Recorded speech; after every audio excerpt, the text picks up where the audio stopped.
Hammaton ba salom alaykum do'stoni aziz. Imroz 30 marti 2024 dar bozori Ko'chkak ҳастам. Имрӯзина курс 1000 рублёмо 118 сомон. Хай рафтен нархи гӯштро мефаҳмем, бо диққат тамошо кунед.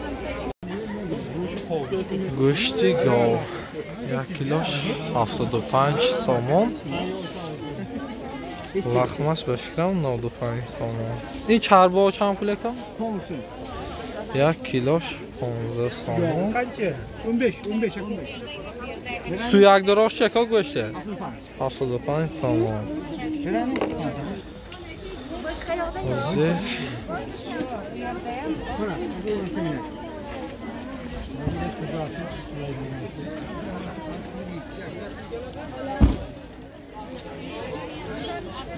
Shumon va barori kor aka.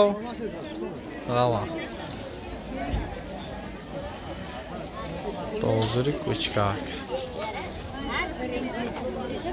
Boz دیگه جایم نرخی گوشت میفهمیم کنی یخل می و دیگه می بسیاری آدما نوار و دیگه خیلی هم میزنه اتاک فقط و دیگه خیلی نرخ حتما ما رو دستگیری کنید تا نوارای نو به نو پیشکشش مایان میشود دوستان. فریدون با شما ازبکی به فرسانگری نرخی گوشته ما سیام کم کنم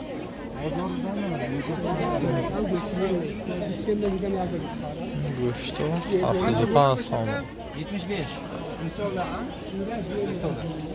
80 budur. Burada aşağı 80.